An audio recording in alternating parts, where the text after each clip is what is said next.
Jumi Apsua. We're at the end of week number 7, and nothing too significant happened this week except it was practicum the entire week. So practicum, we were in the classroom teaching pretty much every single day, 1 to 2 hours, pretty much mostly 1 hour days though.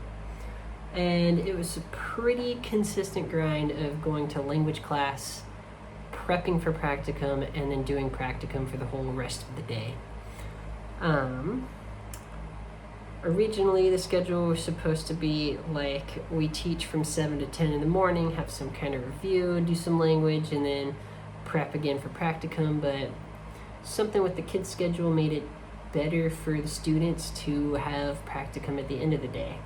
And for me, that was, I don't want to say frustrating, but it was just better to get the thing over with in the morning and not have to think about it all day long, because that's pretty much what I did, was think about it all day long. But it wasn't so bad. The first few days were intimidating, kind of nerve-wracking, but the more we do it, the more we practice, the better it gets, the easier it gets. So, what is practicum? Practicum is basically a teaching assessment, but I would also say it's an opportunity for our instructors to observe us and provide support, room for improvement, so that when we go to site, we've got all these new ideas about what we can do to improve our teaching practice. I think they're also looking at who is going to be a good fit for where, because they also did our site placement interviews this week, and I'll get to that.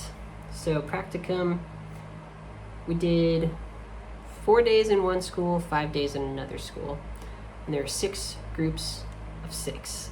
So you work with 2 other volunteers. Oh, I'm sorry, there wasn't 6 groups of 6. There were 6 groups at the primary school and 6 groups at the secondary school. And each group had 3 people in it. Some groups had 2. And basically, you would plan with your group, you would work with your group and create kind of cohesive lessons that follow the 3 hours of the day. So my group, we tried to kind of build on each other. Somebody would maybe introduce the vocab, then we'd go a little deeper into sentence structures, and then tie it all together into something else. And everybody would be teaching at different hours on different days, so they had a pretty organized schedule that was showing who's teaching when. And yeah, we did 4 days. So if you're primary school first, you're 4 days in the primary school, and then you switch to 5 days in the secondary school, and vice versa. So we started my group in the primary school, and it was pretty good, pretty exciting. So the first 2 days you work with a Khmer co-teacher. Our co-teacher was phenomenal. She took over half the class, which is kind of, from the feedback we were getting from the observers, that's what they wanted, because when you go to site, you're going to be in somebody else's classroom. So they want to see that you can work well co-teaching with somebody instead of you teaching and the Khmer instructor being the support, which that was the experience for some people. We'll kind of get into more of the diversified experience in a little bit, but I'll just say for my group, our primary teacher was awesome. She was great to plan with. She was really good at classroom management, and like I said, she took over half the class. So when I taught for an hour, I taught the first half hour. I was introducing the vocab, doing the pronunciations, that stuff, and then she was able to lead them in an activity that we planned together, because she speaks Khmer and she can give the instructions. They are at the primary level, they're not speaking a lot of English, so you really got to know your Khmer in order to teach in a primary school. That's at least what they want. It's going to be helpful to have better language skills going there, because even the teachers don't speak as much English at the primary level. teaching English in primary schools is a relatively new thing in the Ministry of Education in Cambodia. I want to say it's within the last few years. I think somebody told me today that the last cohort of Peace Corps volunteers was maybe the first cohort to start teaching in the primary school. Don't quote me at that though. It could have been the cohort before that. Within the last 5 years though, relatively new is what I'm saying. So yeah, because of that, some of the primary school teachers don't have the same training and education as they do in the secondary level where they've been teaching English for a long time.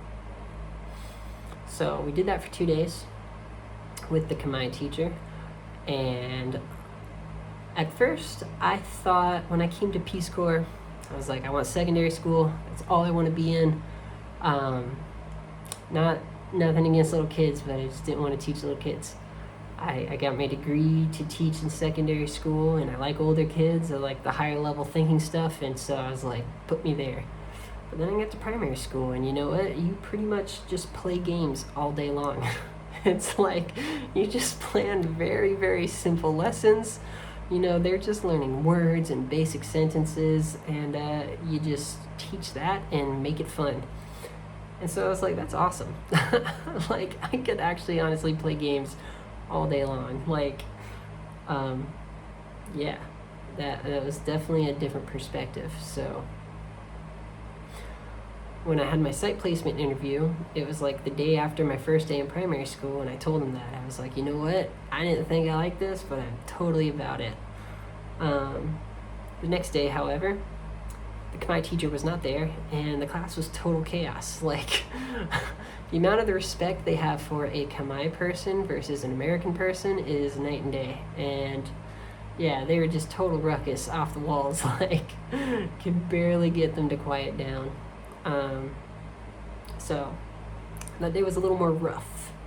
And on top of that, I didn't have my A game, and I didn't think my lesson that thoroughly out. So when I was giving directions, they were not understanding, and I didn't know what to do. Because I didn't think my activity all the way through. I didn't plan it all the way through, and so I would say it was just not my best work. Luckily, the next day, because of this mistake, I was a lot more thoughtful about how I was going to present the activity, and that day was a lot of fun. We had some fun games. One of them was a spelling relay, which was not my idea. I took that from another volunteer who did it in their class, and it sounded great, so I stole it, and I did it in my class, and it was awesome. The kids loved it. Basically, they would run to the board one at a time.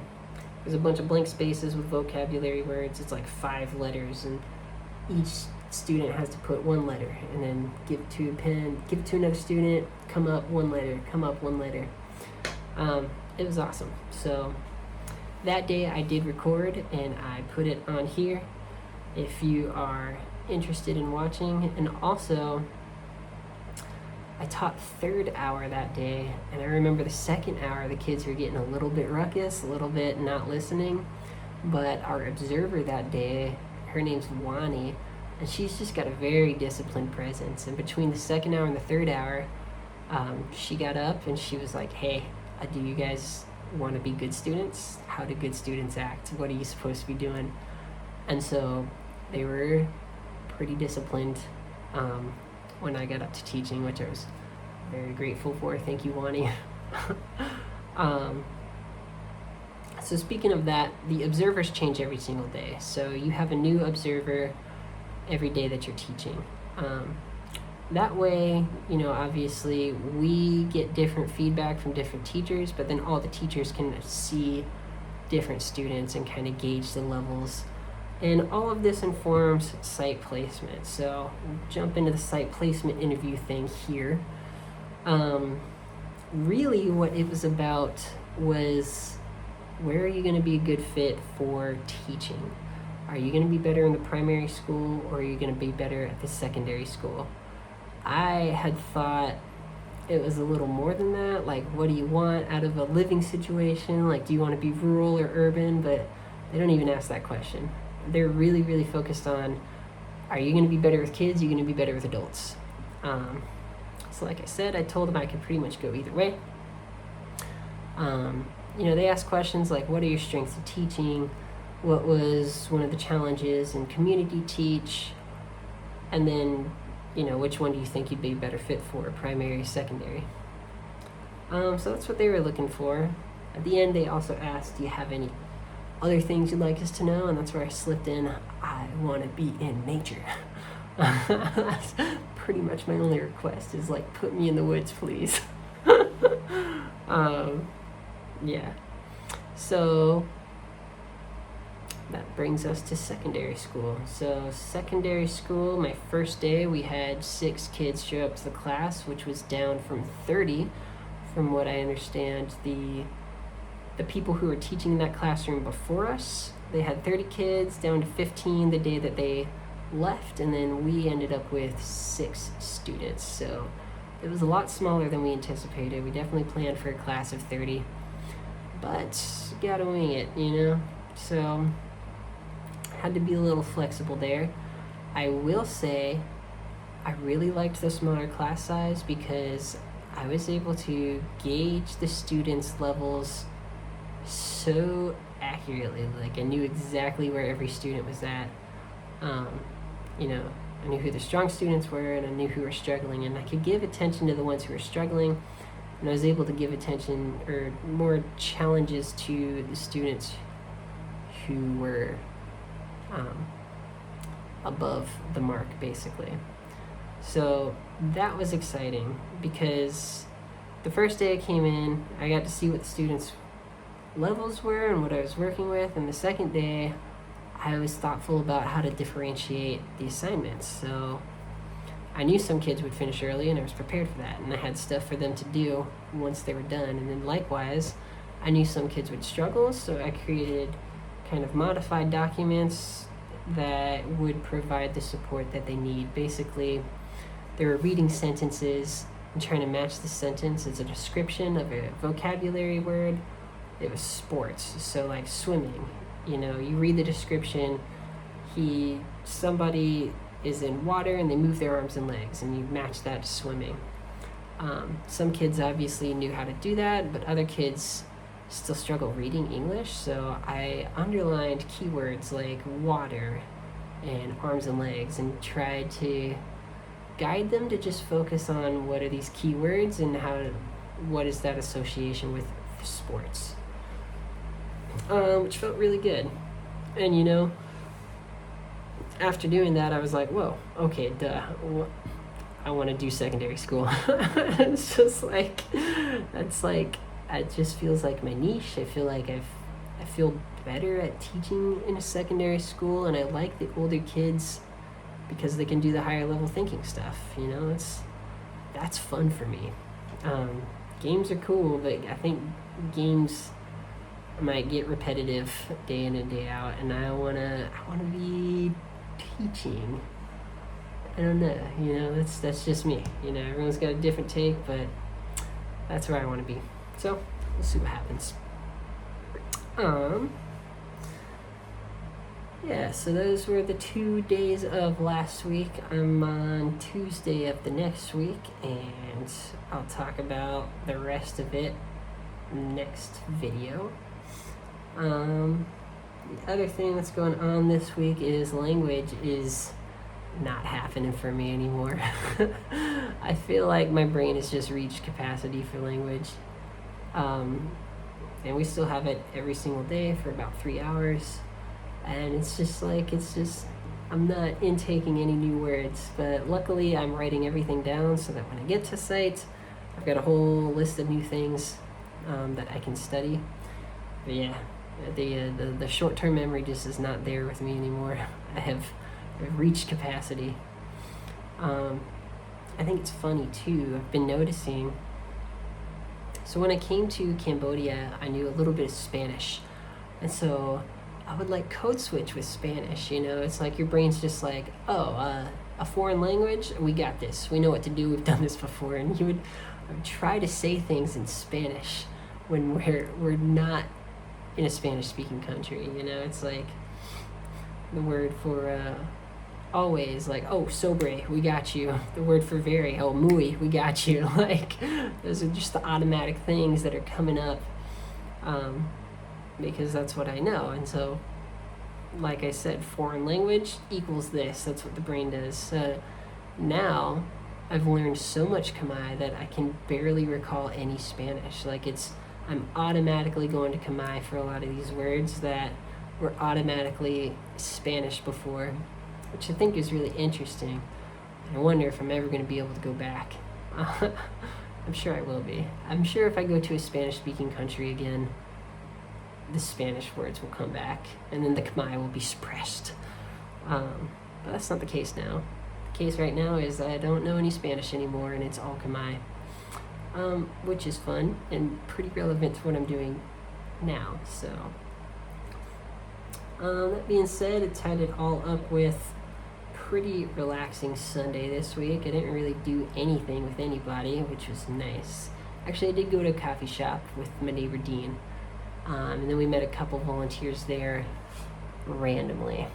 But otherwise, I walked around in the rice fields, I talked with my host mom for a while, and then she took a nap in the middle of the day, and I did music stuff by myself for like 5 hours, which was such a needed way to release after pretty much just grinding this whole week on Practicum. You know, it was like nonstop, like lesson planning after school. I'm like building my materials, you know, working into lunchtime, like, yeah. But once we got the hang of it, I feel like there was less we had to do outside of school. I think the first 3 days, though, were definitely the hardest.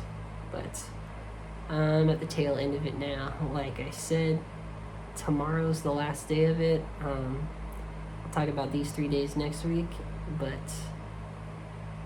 until then, this is where I'm at. Thanks for watching, and we'll see you next time.